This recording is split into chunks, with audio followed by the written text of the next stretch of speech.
Didn't Georgiana say she could not make the meeting today? Oh, you're right. Okay. Thank you for the reminder, Kim. So also like, I think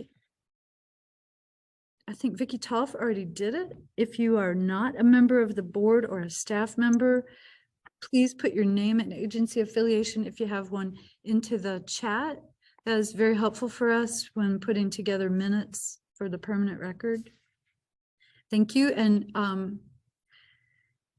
And as required by the revised Open Meetings Act, I am present in the normal meeting room, which is the Shields Carter room at Brookins. The doors are all unlocked. I haven't seen anybody headed this way to join me, but they can if they want to. Otherwise, people are encouraged to participate through Zoom. So we'll see. I'm going to put the link to the board packet into the chat as soon as a few more people join.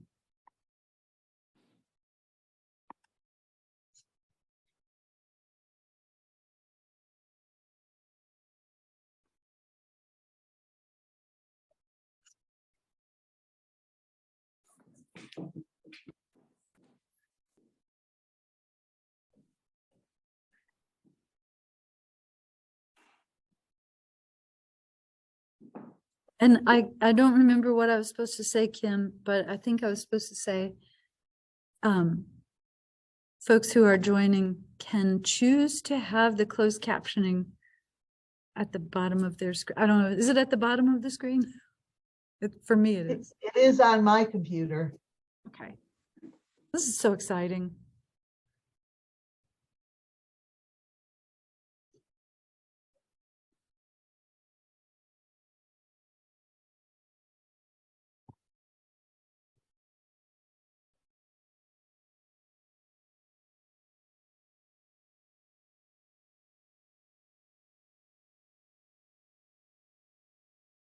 Something that, okay.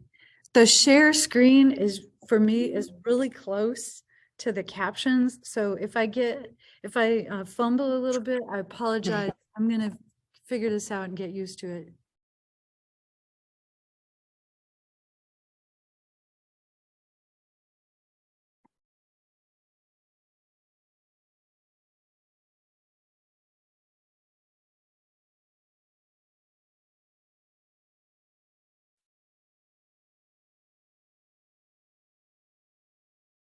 Deb, you're talking, but you're muted.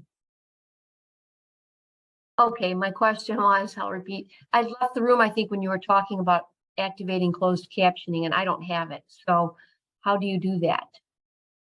Or is it just supposed to be there? I think you have to, so Kim, would you, I know I told you. No, what? That's okay. We could save that for a later date. I was just, No, I saw that I don't really need it. So I was just curious about how that works. So on my computer, it shows between the record button and the reactions button in the menu on the bottom of the screen. Record. Oh, okay, there it is. I think that all the board members who are joining. I see it. Yes. See it? It's working? Okay. I think we have all the board members now. We have 4 of 5. So if you want to get started, and I'll just keep letting people in. All right, I'm going to call the meeting to order. Stephanie, would you do the roll call, please? Deb Bruce. Here. Georgiana Schuster. Kim Fisher. Here. Vicky Nicewander. Here. Ann Robin. Here. Now, do we have the new board member who's representative of the county board here? She is not, I don't think so. No, here she comes. She's joining right now. Which should say surprise.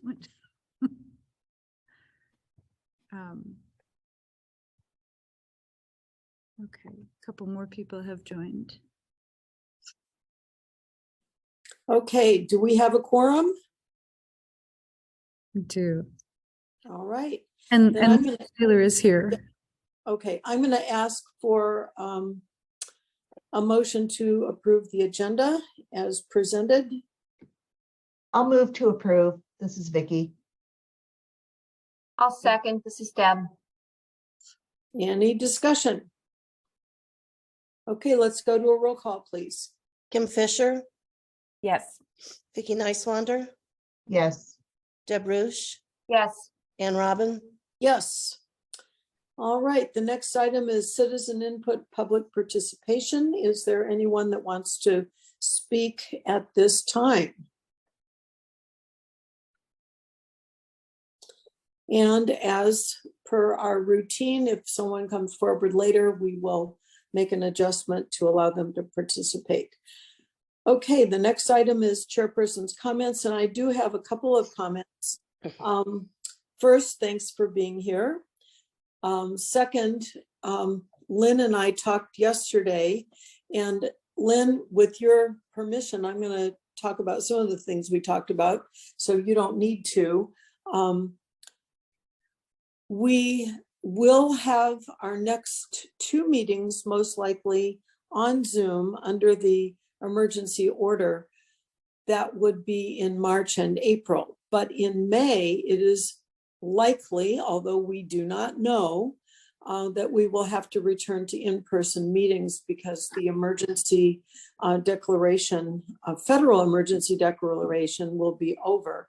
And the state of Illinois has been following that. So stay tuned for further developments, but it is most likely that we will have the next 2 meetings on Zoom. I think people have indicated that they appreciate that option, and it makes it more accessible for people that have mobility problems or time problems.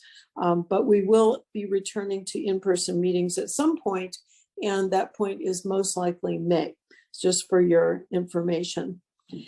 Also talking about future meetings, this meeting today, we have very few decision items. The meeting in March, we probably will also not have a lot of decision items, mostly information like today. But the meetings in April and May are our big meetings. And I just want to remind everybody that those are really important meetings. If you can adjust your personal schedule, nobody can adjust their schedule of when they have medical emergencies, but if you can adjust your travel schedule or your anything that you can adjust, please be available for those meetings because those are our big meetings and everybody's participation will be highly, highly valued at that time. Hopefully by the end of the May meeting, we will have made our selections for the upcoming fiscal year for the appropriations. And I think that's all my comments right now, Lynn. It's your turn. I have a visitor, a member of the public is here, and I was just asking if she would like to say anything since we did public input, but you have invited public input at any time in the meeting, and I could yield my time to this lady. But also I was thinking that it might be nice, Leah Taylor, I don't know if you're really shy. If you would like to introduce yourself at this point, I can yield my time to you, and then the lady who has joined me if she chooses to. Sure, I'm not terribly shy. I mean, it's easy to be bold on Zoom, right? I'm Leah Taylor. I am your county board representative, like liaison with the board. This is my 2nd term on the board, so I'm starting my 5th year. My most recent degree is in occupational therapy, so developmental disability is near and dear to my heart. And I'm happy to be here. And from what I understand, I am not a voting member or anything like that. I'm just kind of your voice on the board. So thank you. Thank you for being here. We haven't had a liaison for a long time, but and Stephanie Howard Gallo is our expert in these matters, so she might correct me if I'm wrong, but I believe you can discuss anytime the board is discussing the, and you receive all the same information that the board receives, you just don't vote. That sounds right. But And then of course, if you want me to bring anything like make an announcement to the board or communicate with the board, that sort of thing. If there's an event coming up or a need coming up, of course, touch base with me and I'm happy to speak during my time on the board for you all. So Cool, thank you. Would you like to, do you want to give input or do you want to wait? Are they gonna go on to the more DD Yeah, stuff yeah. later, or is this more on developmental disability program? And then after that, is there? Well, this is the agenda for the meeting. Okay, I'm And, sorry. and our chair has, Dr. Robin, you have invited public input whenever, right? Yes, Whenever yeah, a if- person is moved to if give the it. person wants to make a statement of 5 minutes or less, she is welcome to do so at this time. Sure. Yeah, okay, I'm so excited. I haven't had a person in here for so Sure. long. Hey, Dr. Robin. Hi, this is Hey, Dr. Jones. So I'm just, thank you for letting me be able to be here. I am a family member, sibling of my older sister has developmental delay and has been in programs in the community since infancy. And I just was wanting to make sure that the board and program, I guess, supervising type people are considering these kind of older people, not older. She just turned 60 in June, but during the pandemic, there was not a program for her. We had her at home, and both of my parents died not of COVID, but over the last like 3 years of time. And so I'm responsible for my older sister, and there just, I think has been, I just want people to be careful. They're not creating a kind of subclass of consumers within the area, because she is not able to, I guess, do day programming at DSC. We haven't been able to find other day programming. I've tried to sign up to be her caregiver because we can't find PSWs who will come to work. I can't really work clinically right now because I'm taking care of her all the time. And that's fine, I'll do that. But I've turned in 4 or 5 names for home-based services so that I could work for her. And I haven't had follow-up from the organization, DSC, where she's supposed to get some help for people to fill out the forms, because it's like 38 pages of forms and they're pretty scary if you're not used to these types of things. Like, I'm asking friends to do it. And they're not getting the support they need to kind of fill them in, and then they kind of get intimidated and don't do it. So her grant and whatever resources she may have appropriated to her are being unused. And in addition, there's no understanding that families may need occasional respite care. And I get feedback like, well, we didn't think people would survive this long, so we don't know what to do with them. Or things like, which is pretty demoralizing. And, I don't understand that from an organization that's supposed to be, caring for people or looking out for the community members with these conditions.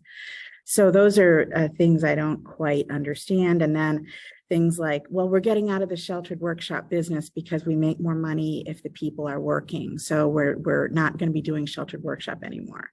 Well, it may not be appropriate for everybody over 50 to be in that setting for a variety of reasons. So that's kind of disappointing. And then, the state's not providing respite care anymore, so we don't have to do it. You're on your own.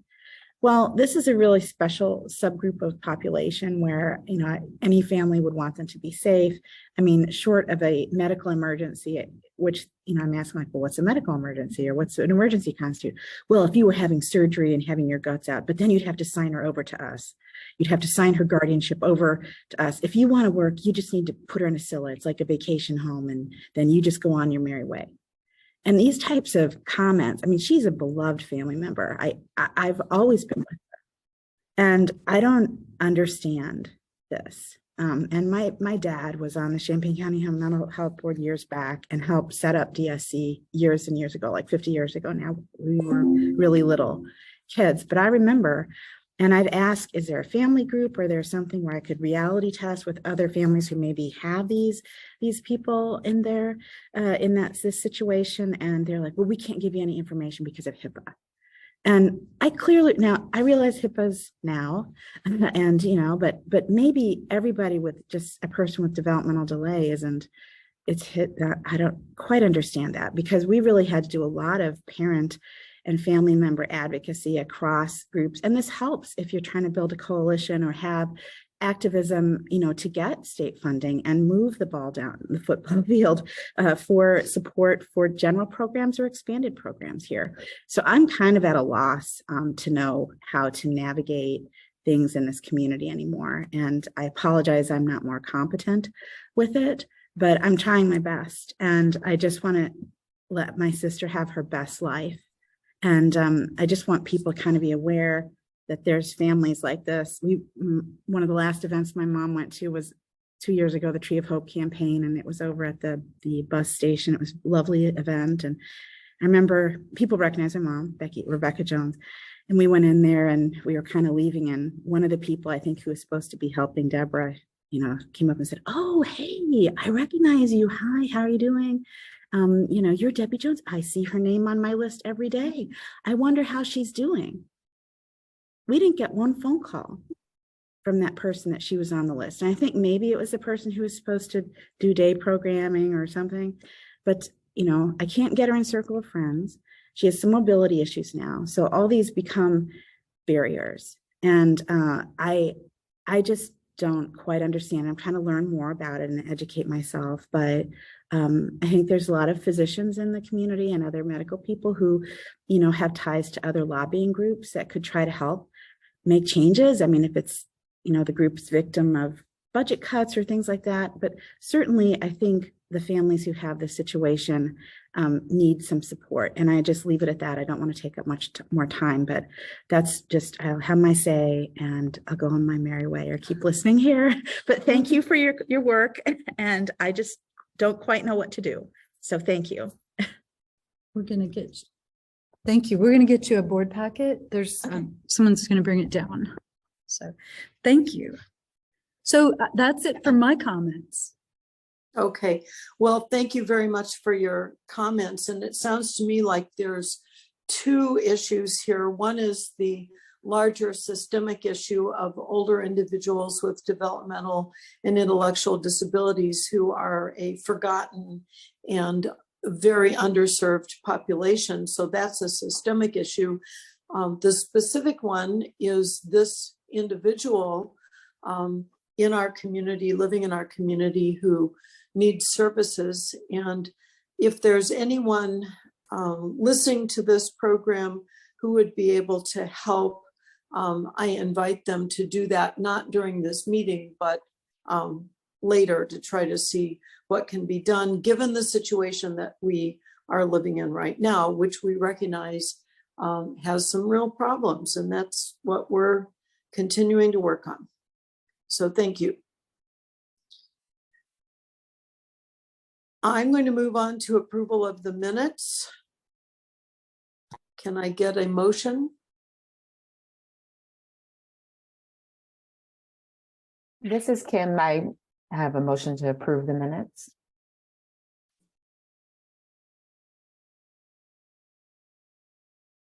Anybody second? I'll second. All Deb. right. Any discussion about the minutes from the last meeting? Okay, Stephanie, would you do roll call, please? Vicky Niswander, Yes. Deb Rush, Yes. Kim Fisher, Yes. Ann Robin, Yes. All right, the next item is the vendor invoice list on page 7. It is a one-page invoice list, and we need a motion to approve. This is Deb. I'll move to approve. This is Vicky. I'll second. Okay, any discussion? All right, let's go to a roll call, please. Deb Rush, Yes. Kim Fisher, Yes. Vicky Niswander, Yes. Ann Robin. Yes. All right, the next item is new business, and we're going to do successes and other agency information. So I will open it up to whoever wants to tell us what good things are going on. Or raise concerns. If you have concerns, please feel free to do that. Sorry.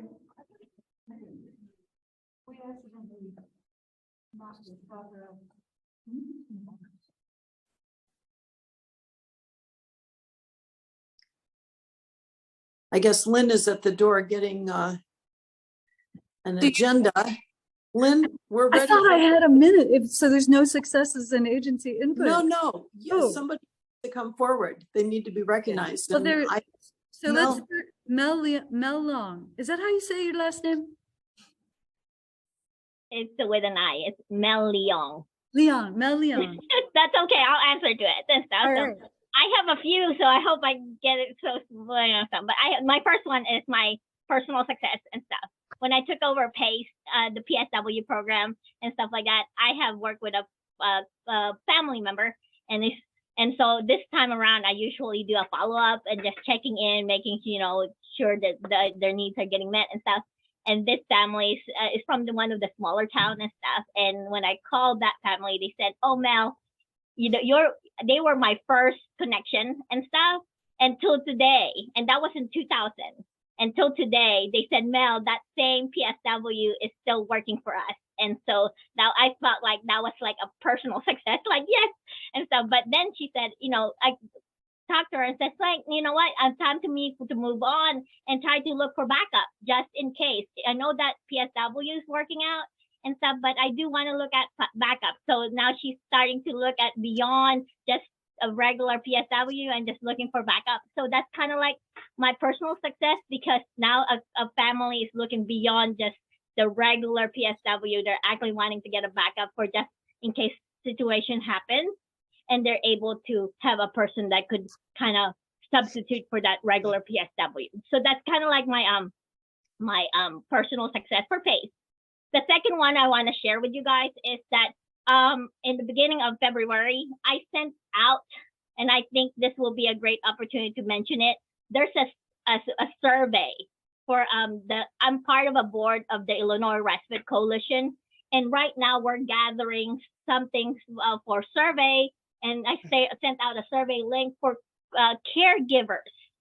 We need the state wants to hear about what need to be they're looking for and stuff. So I shared that in February 7th, Kim, and I think that will be a wonderful thing to share with caregivers in the county to see so that the state could get a feedback of what their needs are and what gaps of services that they'll need to be met and stuff. So this is the time for us to voice out those needs and stuff. Maybe someone would listen to us and stuff. So that survey is out. So please share that to everybody so that maybe we can let everybody know what gaps that needs to be filled out, and hopefully we get something and stuff. So another thing that I wanted to share with you guys, I promise this is the last one, is that I attended the Respite Coalition's meeting last month, and we still have services that is available for everybody. So as you guys know, Illinois Respite is that we do the in-home respite for 180 hours for anyone with developmental and intellectual disability diagnosis that's not receiving any services from the state of Illinois. And so that's an in-home respite, and we still have that grant.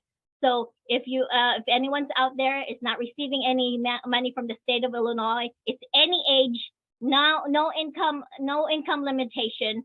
This might be a program that they could benefit from. And then another thing is that we also have an emergency respite program, which is another program that we have in Illinois Respite. That one is any age, any disability, and no income limitation.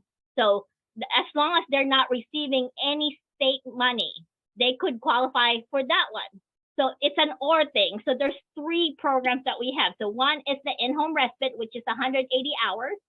And the other one is an emergency respite for any age, any disability. And then we have the new program that we have this year at Illinois Respite. It's called the voucher program. The voucher program is providing respite for someone. It's not the in-home. It could be in a community. We talked about that last month, that it could be someone who wants to access a program in a community as a respite for the family. And that voucher program could be a program for them to qualify if they're not receiving any state money from the state of Illinois. I know there's a lot of information on those 3 programs. Kim, if you don't mind, I will share you the flyers later and then you can share it with everybody. But last month alone, we were just still talking. There's still money for family that could qualify as long as they're not receiving any money from the state of Illinois. So that's me. Thank you, Mel. Okay, thank you. So how about Annette Becker? Great. Good morning. I wanted to talk about a man who received services, and a couple of weeks ago,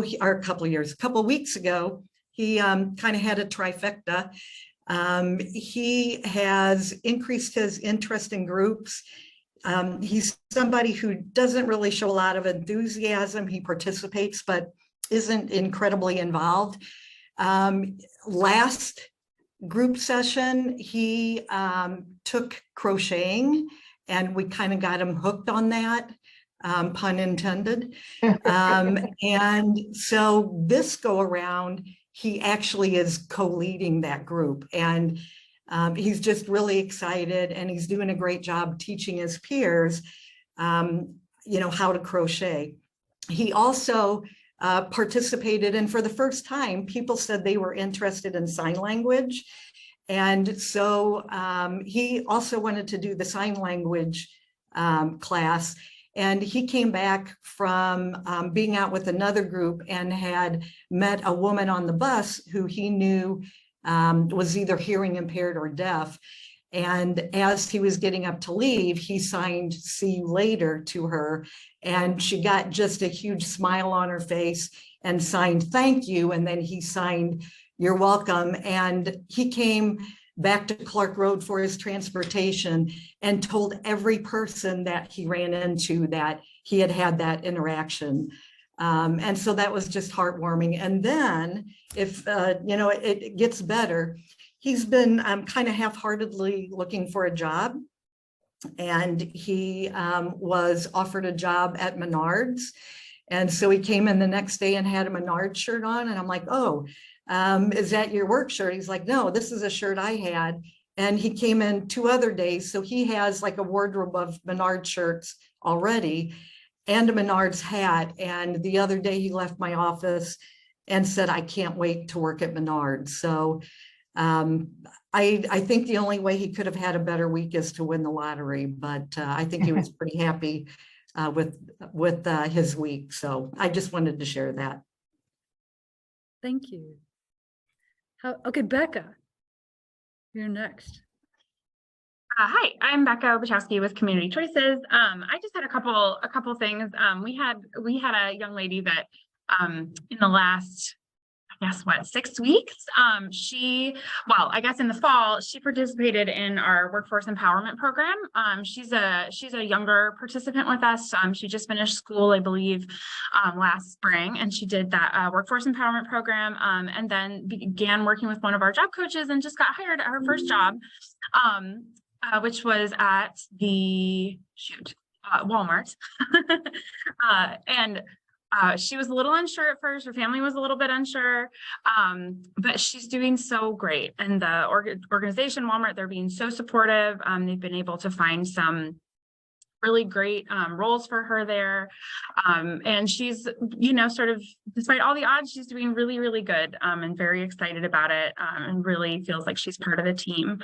So that was a really nice, we were really excited to sort of see how she's been able to use some of the sort of the practice and the skills that she, you know, sort of learned as part of that workforce empowerment program, and kind of been able to apply them to that new job. We also had another, and this was kind of an interesting one. There was a young man that we worked with for, I think it took us about 1.5 years to find him a job. And he was a little reluctant to have a lot of help, sort of, you know, in a particularly public way, in finding a job and sort of interacting with employers, which does happen sometimes, which we're totally happy to work with. But once he got settled at the job, he was like, I'm good. I don't need your help anymore. And then I just heard from my employment specialist who had worked with him. She happened to just be at the business that he worked at and saw him just doing fabulously and kind of joking around with his coworkers and kind of bouncing around from task to task, depending on what was needed. And she had worked really hard, and it was kind of a long process with this gentleman. And so she was like, man, that really felt like such a secret little win to be able to kind of go back and just like have this little moment to see him doing so well. So we were all really excited about that one, because we had all sort of put our sort of heads together to sort of troubleshoot, like, how are we going to find a good fit here? And then the one quick other thing that I had was just actually an announcement. At the Transition Planning Committee is going to be hosting an event on March 28th. It's called Transition, Preparing for Life After Graduation. That is kind of a big overview of like, here's all of the nuts and bolts that you need to know when you're starting to support your young person to sort of move out of the school system, kind of understanding all of the services and systems that exist. Linda Tortorelli is going to be giving kind of the keynote speech at that event. And then we're going to have a panel of local providers. So myself, Lori Wachtel from DSC has said she'd be able to come. We have a representative from Regional Planning and from DRS. We're all going to sort of then answer questions about, okay, how does all that work here in Champaign County? We're going to have free food, sort of a light dinner that we were able to get donated. I'll put the event flyer in the chat. We just finished it yesterday. There is a Facebook event that I'll be sharing with people. But if you guys have any networks that you would like to share it with, we'd love to have a really good turnout. I think it's going to be a really, really great event for people. And honestly, even if people are out of school already, I think there's going to be really good information. And so, it is targeted for, folks with kids between 14 and 22. But if you've got a 30-year-old kid and you feel like there might be other services that you're missing, I think it will be a really helpful event. So I will share that in the chat, everybody. But I think that's it for me. Thank you, Becca. All right, Brenda Eakins. Well, mine's just real quick, and I'm very excited over it because we had so many problems over the last 6-8 months trying to get it fixed. But I just want to invite you to go to it's Grow in America's website. It's updated. It's one click. We have our calendar on there of where we are and where we're meeting. And it's still a work in progress, but it's got all our researches on there and just a little bit of everything. So I just wanted to invite everybody to take a look at it, and it'll help the community to know where we are and what we're doing. And now we can update it. So that's all. And we had the first See You at Home group with a picture taken. So we're pretty excited about that. We started in there the first week of February, and we've got a good group going, and it's a nice place. So yeah. Thank you, Brenda. You're welcome. Anybody has any input on that website, feel free to email me.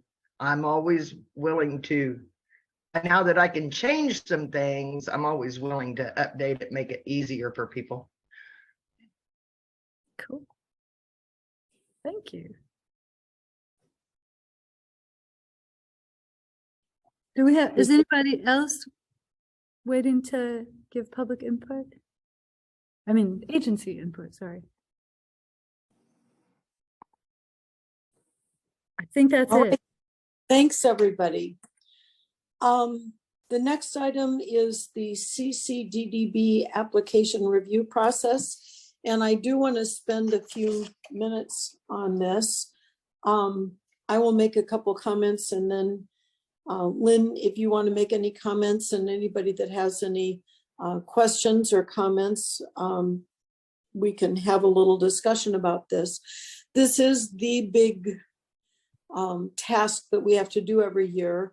And we're going to be, each of us are going to be assigned agencies or programs to review in detail. And then we will look at the other ones, but each of the board members will become an expert on the application for the one that they're assigned to.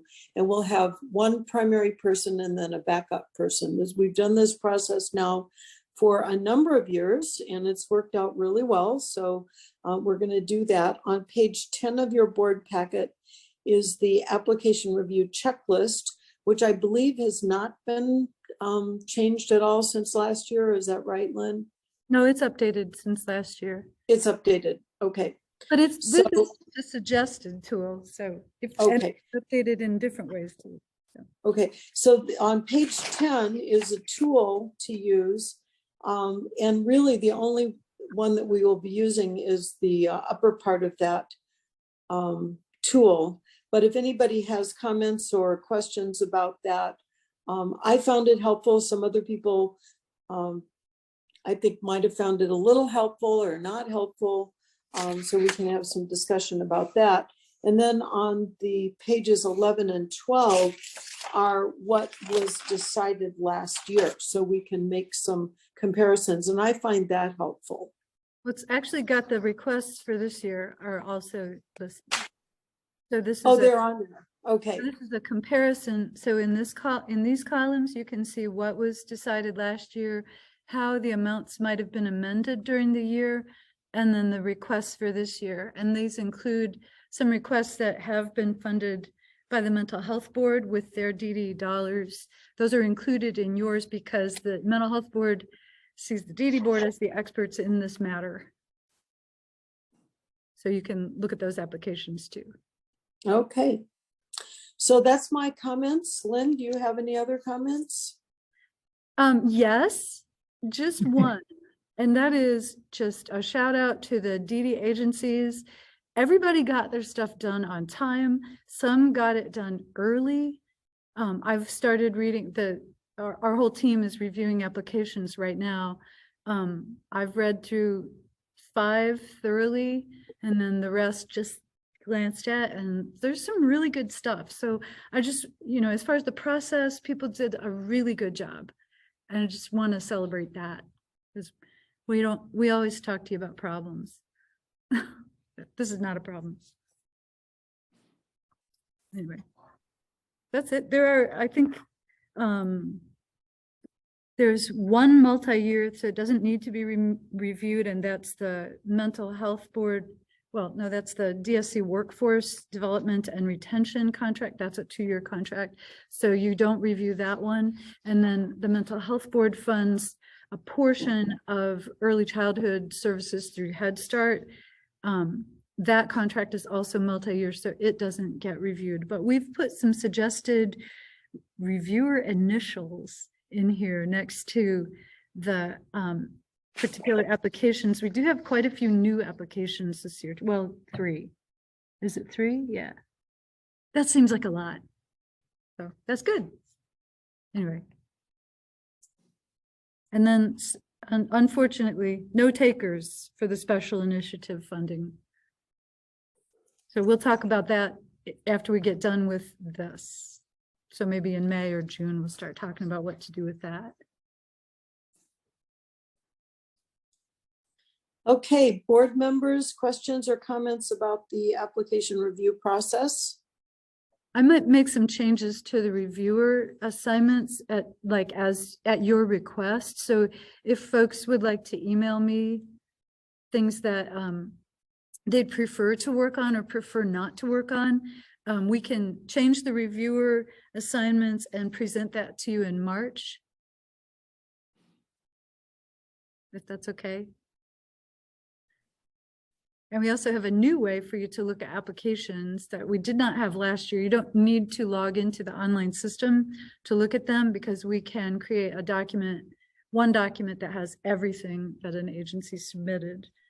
And you can review the applications that way. That might be easier for some. So that's another thing to let me know about. And Lynn, how soon will these applications be available for board members to look at? On February 11, which was a Saturday, I made the full application PDFs over that weekend. So if you're ready to start looking at stuff, I can send everybody all of the applications, and then you let me know what you want to review, and we can change this up a little bit. Would that be okay? That'd be okay with me. Yeah, sounds Anybody else? good.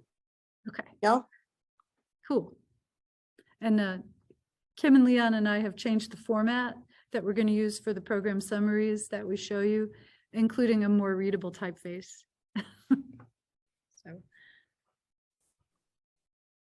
So this is Kim. Just thank you to you, Lynn, and your team for just putting all that information together, and having everything in one document is going to be super helpful for us. So thank you for doing that. It's not easy to do, so thank you. Kind of a long document, but you can ignore the parts that look like just program static. There are some blank pages in there that you can ignore, but good.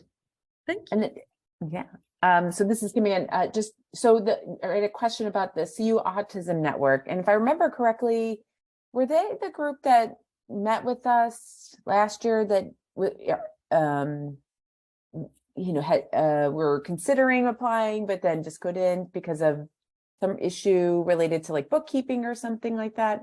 Am I remembering this correctly? It might be. I'm not sure, and Kim Bowdry probably remembers exactly, but I'm going to wing it and say that there are two small parent support network groups that had been funded, had a lot of trouble with the requirements.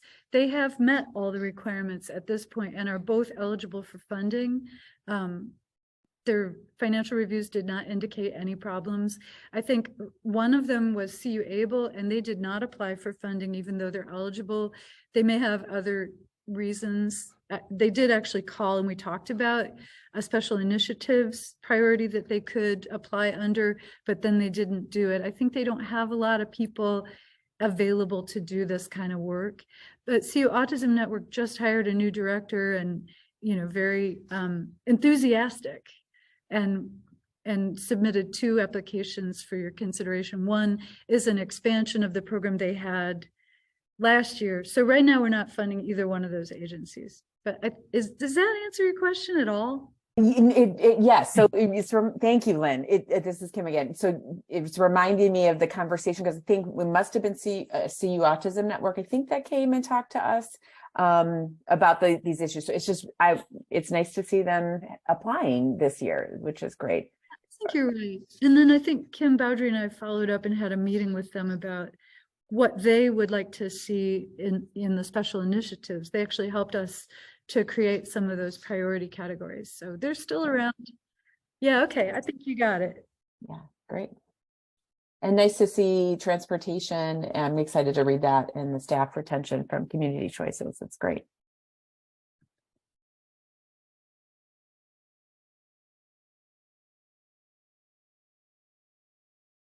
Any other comments or questions about the application review process? Okay, we're all ready to go. We'll get our work done early and then be able to relax. Okay, the next item is called Risks of Loss Noted in Funding Requirements and Contracts, which I didn't even know what that meant as a title, but reading through it, and I did read through it entirely yesterday. It's a bit of a slog to get through all of that, especially for people like me who don't have an institutional background. But I think Lynn and the staff did a very good job of making some kind of difficult concepts a little bit more clear. And I encourage people to spend a little bit of time looking at that. It's really for our information. We don't have to do anything, but it does explain some of the background of why we can or cannot fund certain things and why agencies may or may not be able to take advantage of funds. And some of the things don't necessarily, I might not agree with those restrictions, but they're there. So I encourage people to take a look at them. And Lynn and the staff, thank you so much for putting this together. Thank you. Yeah, we've been working on this for a long time. It is not to substitute for individual conversations that we might have with agencies, because when these things come up, we've got to talk about each case. Each situation is different. But it's really I found that I was telling people the same things over and over again, like what we understand as the background for the anti-supplementation rule and the way that it's handled in Illinois, which puts the agencies at risk, and like really nobody else, but it puts the agency. Illinois does that, and it's a little bit complicated how that happens, but I just wanted to offer people some of the reasons behind some of the things that we ask for, why we ask for copies of subcontracts, for example, because an IRS finding of back taxes owed can destroy an organization fast. So and those rules changed quite a bit over the last 5 or 6 years, and they've actually, like, the guidance around what is a subcontractor and what is an employee has changed under different presidents. So it's really like, this is not a perfect science. These are just things that we focus on sometimes. And I do not mean to pick on people. So I thought, like, maybe it would be helpful to have it in a memo so that it's a little bit neutral. And when it comes up, we'll just have a discussion and figure out what can be done better. So anyway. So this is Kim. It was really helpful to read this and kind of understand the different issues related to that. But so thank you for putting together. I got stuck at the last part, the supplementation of Medicaid piece. Lynn, is there, maybe this is off the meeting. I think I needed a little bit more information just to better understand, particularly that last paragraph in that section. It was Implementation. I was kind of. Well, that was just, that's an struggling a little anecdote that was just one of the anecdotes that strikes horror in my heart. There are a few anecdotes like that didn't make it in here. Anti-supplementation is a federal law. You cannot put any other money next to a Medicaid rate for a person. You can't do it. And Medicaid is administered by CMS, which theoretically can do audits of an organization, and they can. And when they used to do these audits, they would extrapolate from a finding. If they found an error of 10%, they would extrapolate that across all of the funds that they had provided to an organization. And, and then fines could reach into the millions of dollars, again, destroying an organization. So this is not typical. Medicaid integrity audits don't happen all the time. I think, hey, Kim Bowdry, she's on the phone, maybe 2013, New Mexico underwent a process like that, and it pretty much destroyed their behavioral health system. Like, they had no more community-based behavioral health after this was done. And, because it was an accusation of fraud and supplementation. So it can become serious. The problem with Illinois is that it's considered a bifurcated state. A lady who worked at CMS over home and community-based services told me this. She had a few beers, I did not. So I got the deep intel that states which are bifurcated, like Illinois, where one agency oversees the program and licensure and the other agency is the Medicaid payer, there is confusion around supplementation. I had a document that was published by DHS, Illinois Department of Human Services, which funds the majority of DD services, children's services, substance use, mental health services, that actually instructed agencies to supplement the rates with other funding, with third-party payments. This is illegal. I made sure to share that brochure with the federal Ligas court monitor, Ronnie Cohn, to show her that the state understands that their rates are inadequate. Here's evidence. So I don't know if they still distribute that, but they were urging agencies to break a federal law. So this is very serious. It's not always enforced. So we just have to, and I think because we all understand that the rates are inadequate, and the federal judge has said that several times, the rates are inadequate, we're in a little bit murky territory. Like, we know the rates are inadequate. So if we are doing something about it, we are doing the right thing. but we do not want to lose agencies by asking them to break this rule. So we have to be careful about the ways that we fund in order to make those services functional, because those services are provided to some of the people with highest needs. So it's really, it's a disturbing problem that keeps people awake at night. But I just wanted agencies and board to understand why we say it. Anyway, is that enough of a context? Because there's more if you. I can get, unless anybody else wants to, I'll follow up with you to get the more, but that's very helpful. Thank you for explaining that to me.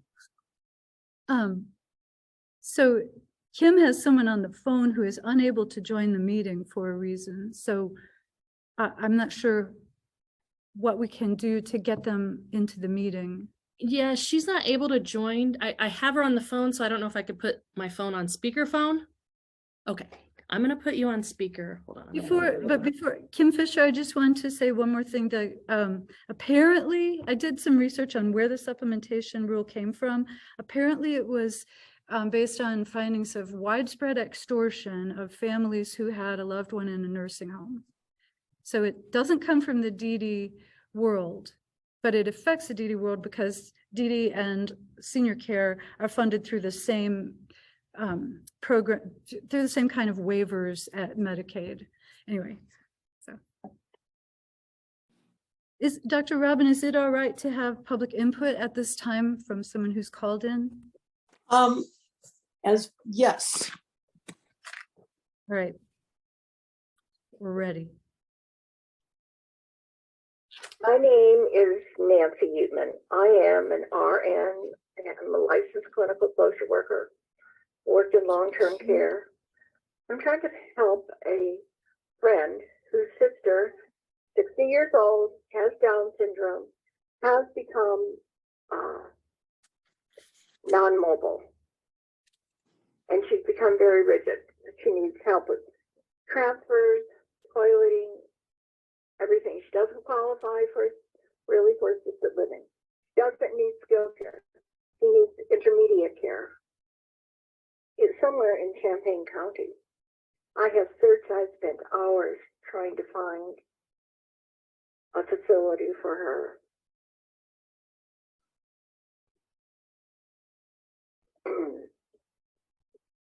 Can you hear me? Yes, I they can. hear you. I understand there's a place near Chicago, Landis Farm. There's a place near Alton, Illinois, Beverly Farms. There's a place, I guess in Bloomington, west side of Bloomington, that I have not seen. But there is nothing that I can find in Champaign County, even for private pay.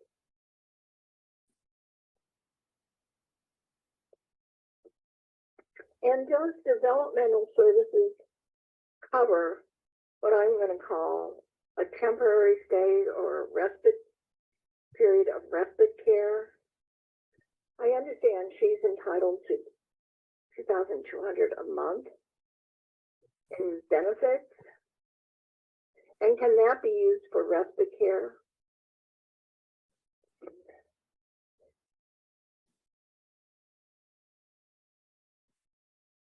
That's the end of my comment. Okay. Well, thank you for your participation and your comments. And if there's anyone listening to this call that has any better ideas, they can contact you privately. Yes, and I will give you my phone number, 217-377-8797. And I think this is possibly the same individual, if not a very similar individual that we heard about earlier. And it sounds to me like there are two situations here. One is the very profound systemic problem of lack of services for older individuals with developmental disabilities. And I'm going to turn my volume up. I can hardly hear you. Can you speak louder? no, I don't think so. I don't think it has anything to do with me speaking louder. We Okay, go ahead. I'll try. Also, this is public input, so typically we don't respond to public input at the meeting. Tim, would you let her know? Yes, thank you for your comments. Oh, you're welcome. And I will look at the board member list, maybe send some emails. Thank you for listening. Okay, we're going to move on. We're ready for, we've talked about the risks of loss. We're going to move on to old business. We've got the quarterly service data charts, pages 22 to 35, and the second quarter service activity reports, 36 to 57. And I just want to comment that the format that staff is using to present this information is just excellent and makes it readable to people like me. So thank you. Comments from the board?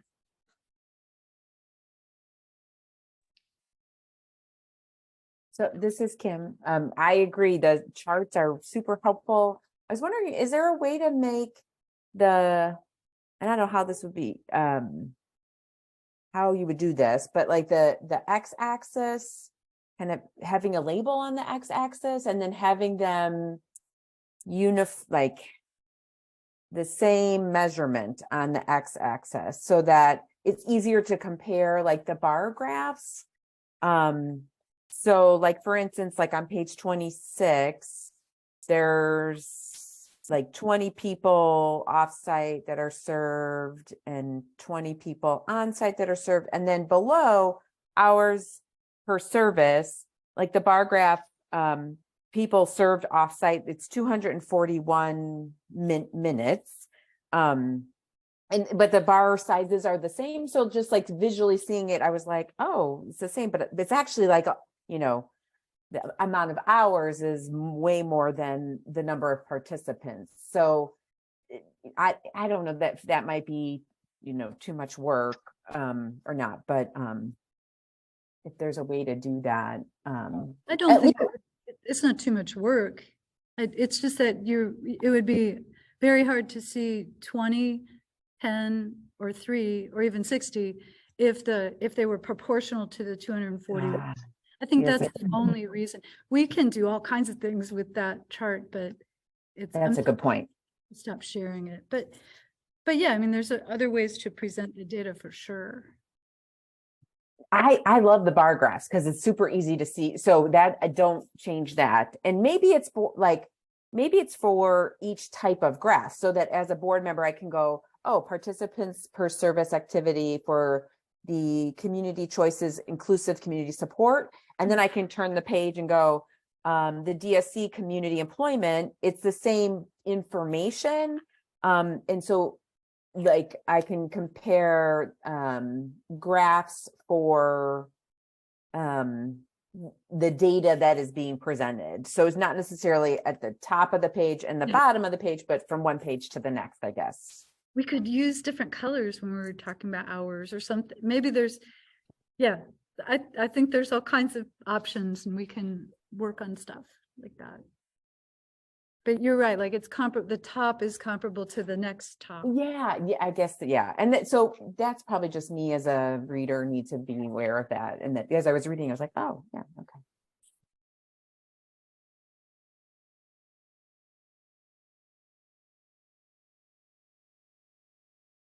Any other comments from board members?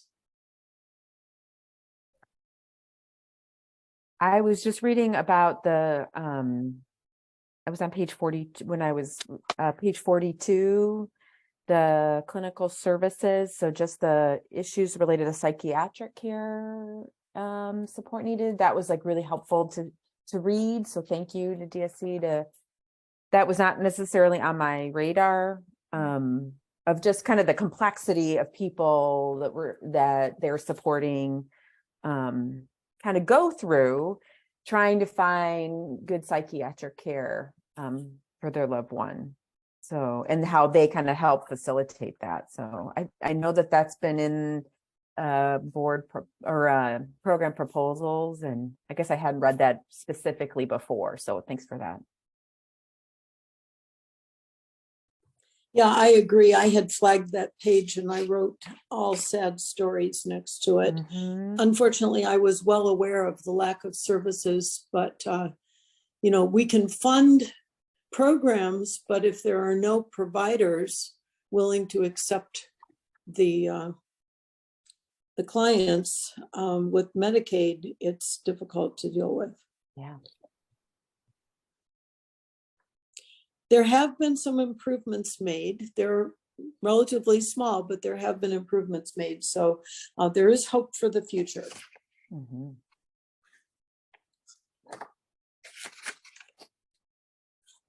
And a couple other things I just noted, like in the community employment page 44, there was just a lot of, you know, as a technology researcher, like there's a lot of, I think I saw something for community choices as well, but I might not have flagged it, but just a lot of things that people are working with folks, you know, how do you interact with your healthcare online, you know, managing bills and, you know, all these, you know, skills related to, you know, needing to utilize technology to live life. So I thought that was really interesting and cool.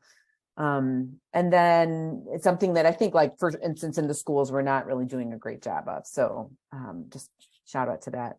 And then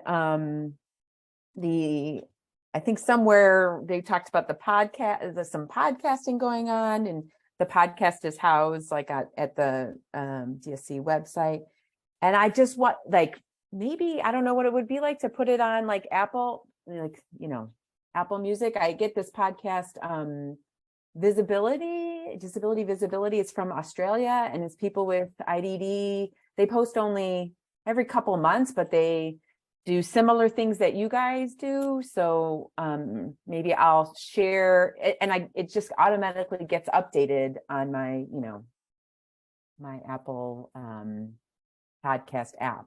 So it'd be great to have a regularly updated, you know, updated podcast that you guys are presenting. And I'm sure Vicki probably has way more knowledge about this than I do, but anyways, I just, those are a couple things I noticed, so.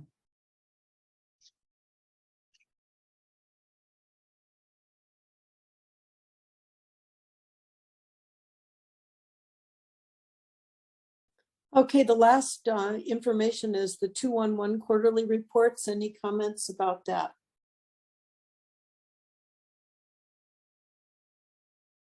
Again, this is for information only.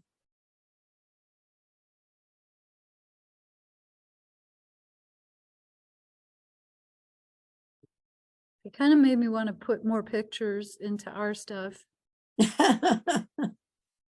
But then you have to make a description of the picture. So, I mean, I think it's so pretty. We'll get there.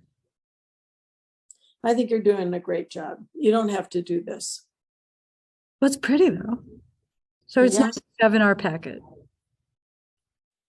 I think Lynn and Kim and Leon and Chandra, like, your writing is very beautiful. So it's sometimes just written work is helpful. So you tell us a good story. So. Thank you. Thank you. Am I going too fast through this? I don't even know. No, we've had a chance to look at it. That's okay. Trying to make sure that folks, the public, can see it too, even though, you know, it's also available on the county site. Yeah. Okay, the next item is schedules and timelines, and I think we've already talked about that a little bit. Any questions about that? Comments?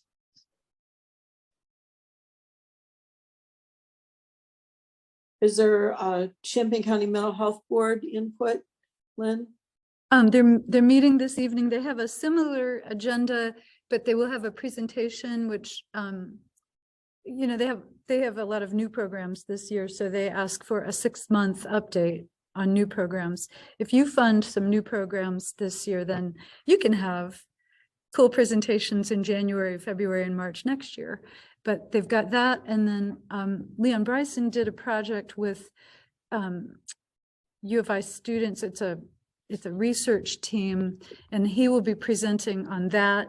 It might be nice for you all to see that at some point. Maybe I could just send you the mental health board packet. It's a pretty cool study, and some of the agency leaders in this group were involved with that, I think. And then the other thing, they have a couple of problems that they're going to be asked to discuss tonight that you do not. So yay, DD board and DD board agencies. So anyway, they're on the same schedule that you are as far as reviewing applications for funding and making decisions.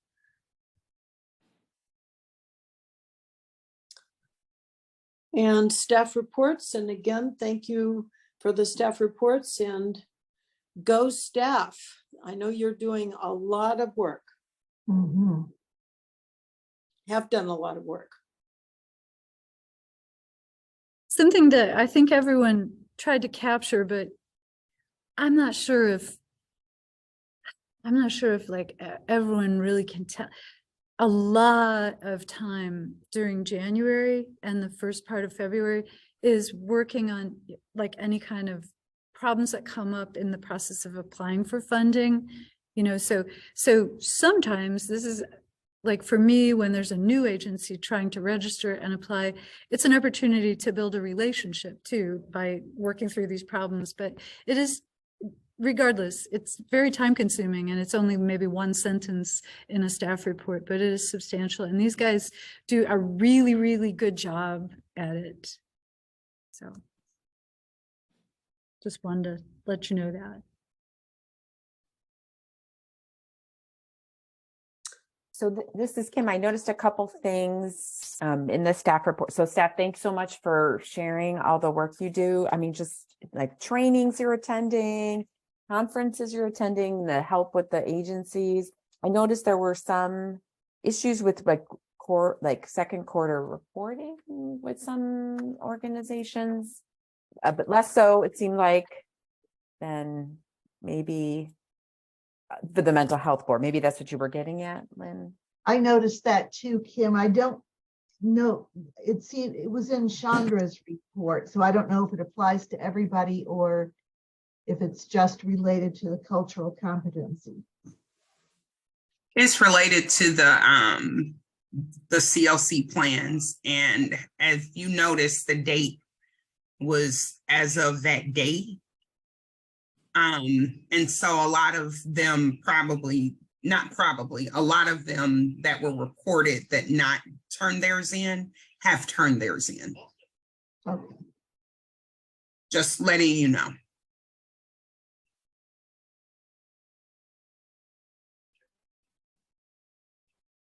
And then I know, I have one question for you.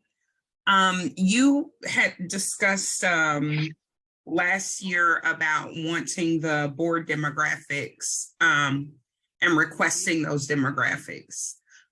Agencies have complied and have put that in their second quarter reports.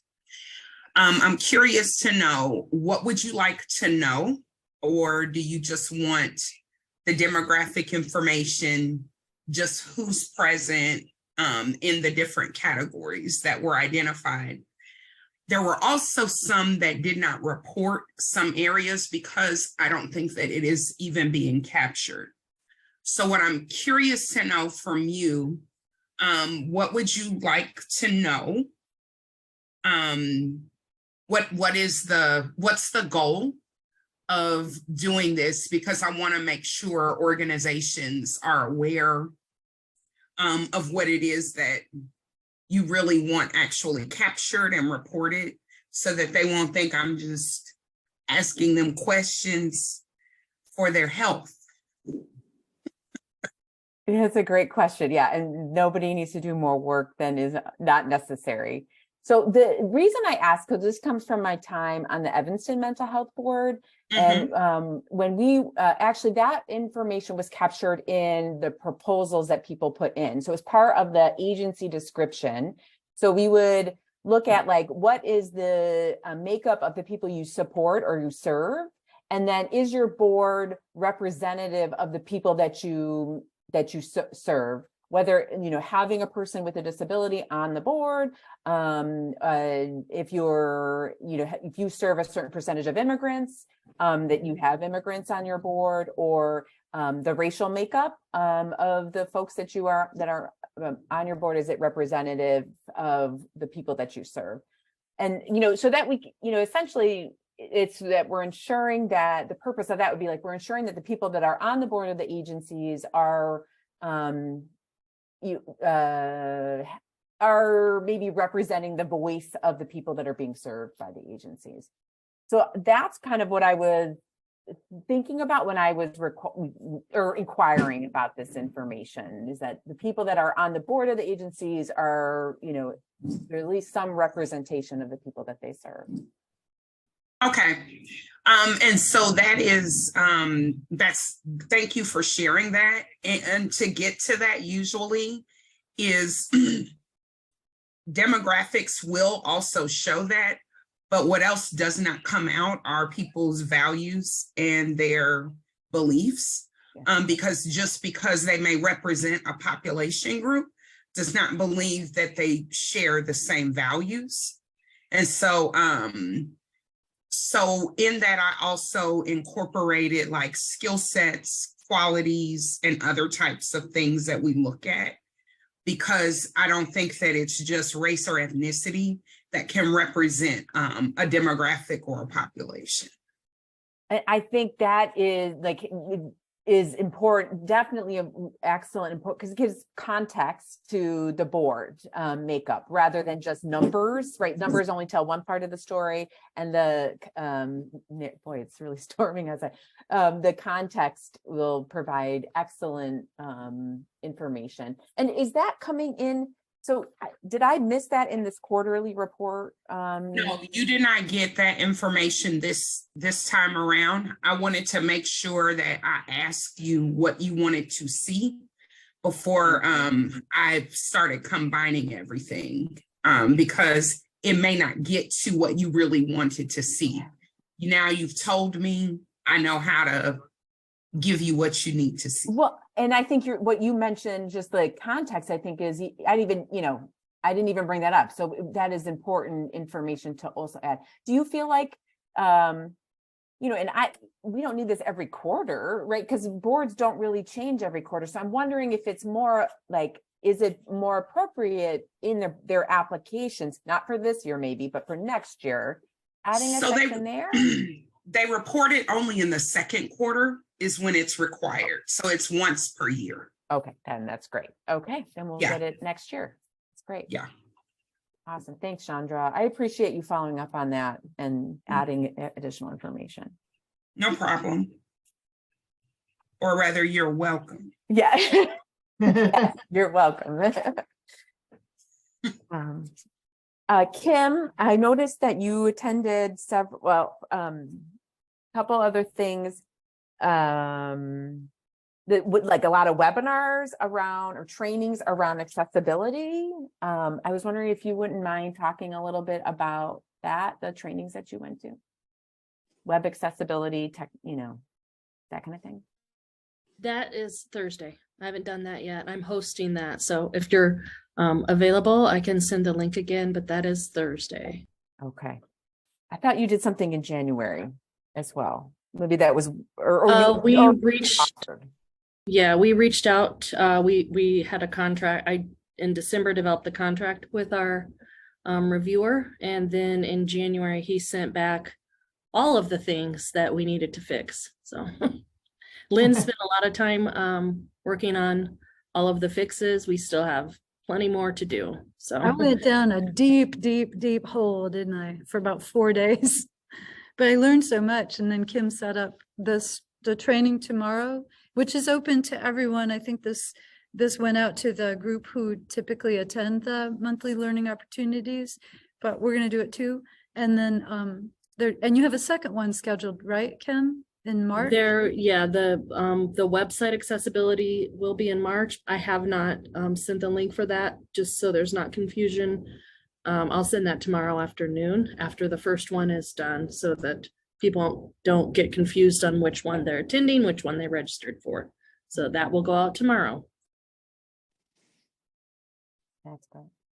So, and I guess since we have Leah Taylor as a board member on here, I think it would be really good for us to, or the county board to be considering about how accessible the materials are to people who are deaf or hard of hearing, and, you know, or who are blind or visually impaired or have a reading disability, because the documents that we're putting out aren't screen readable. Videos are not captioned, and it's really too much for staff. I mean, staff does an amazing work, at least the staff for our county board or our board. They just do an amazing job of putting together all the material and the reports and things. And, you know, to add another piece around accessibility is just really too much of an ask. And so I would just like Ms. Taylor to bring to the county board this issue of that our materials in general are just not accessible. I watch the county board meetings like all the time, and I have a hard time hearing, and I have it all the way up, and there's just no captioning. Not even just YouTube captioning. So I would love for the board to consider like how they can be more accessible, you know, with their material, the county board, and then support other boards in order to do that work, because our staff just, it's a lot for them to do. No, and this is something I've actually kind of harped on over the past 3 years of being the Democratic caucus chair, is speak into your microphone, speak into your microphone. People can't hear you on YouTube if you don't speak into your microphone. And because I have a hearing problem as well. And this is actually something that is under the county clerk's purview, because they notice the meeting, they do all of the minutes and everything. But I'm happy to speak with them about that, as well as the county IT people, to see if there's something they can do. Thanks for bringing that up.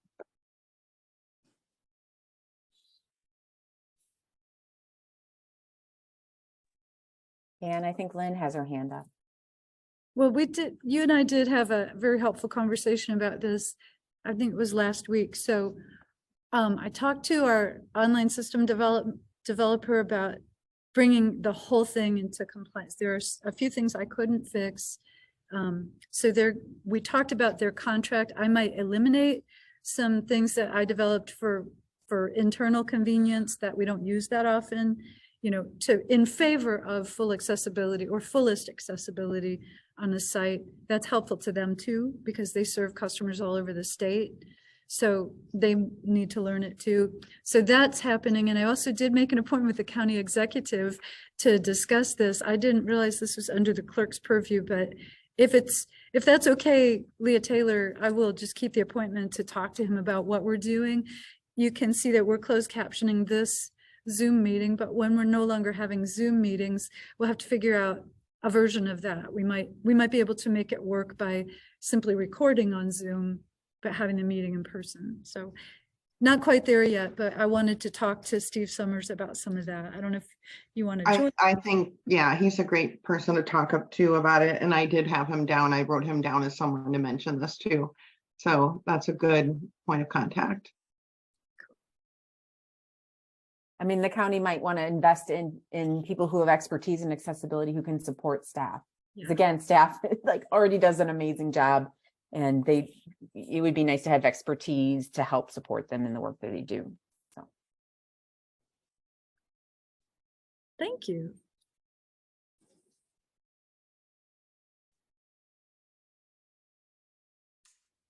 All right, thank you very much for those comments and discussion. Are there any board announcements?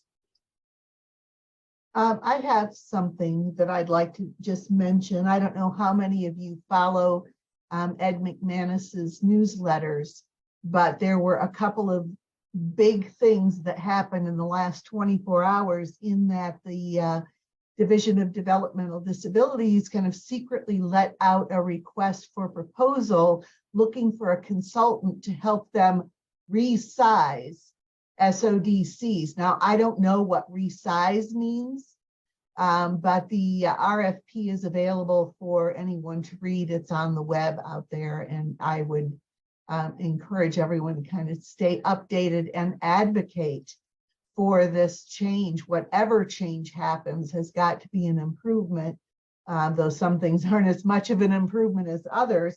The other thing is that the Chicago Tribune yesterday came out with an opinion piece calling for the closure of Choate Developmental Center in Anna. That's huge. So thank you to the Tribune for that.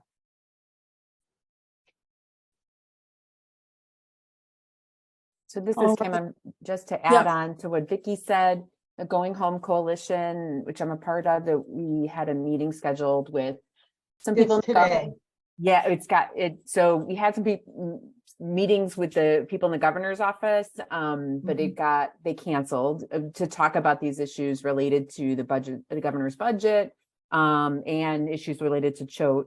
But they're rescheduling for next month. So if anybody is interested in attending that meeting, let me know and I can share the Going Home. Wait, they rescheduled the meeting with the governor's office for next month? Yeah, I just got an email from Carol that they. Oh, I haven't been looking at my email. Yeah, Doggone it. Yes, I wasn't reading my email during our meeting. I was looking forward to that one. With Special Advisor Ryan Croak and Interim Director Myers Mueller. I think I need to learn how to say their name right. But yeah, so there was a series of questions around kind of these issues, but it's rescheduled for next month. Oh, I see the email now. Yeah. Shoot. But they well, are, you know, the focus was really going to be the budget. And I said, you know, the budget, it's done. There's nothing that's going to change on the budget. Let's talk about SODCs and put a little pressure on. But, you know, there's not, as I've said before, funding for a lot of these organizations comes from the state of Illinois, and they're not going to, you know, bite the hand that butters their bread, you know. Yeah.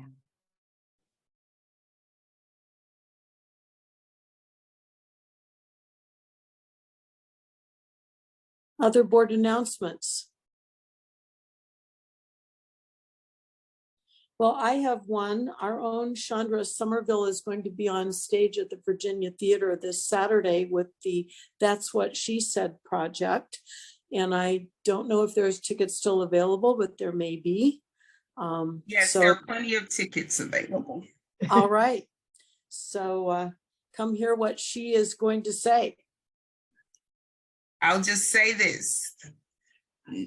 Don't hold the mental health board or DD board accountable for anything I say. Yeah, it's just you. It's just This you. is, But this yeah. is my story. Yeah.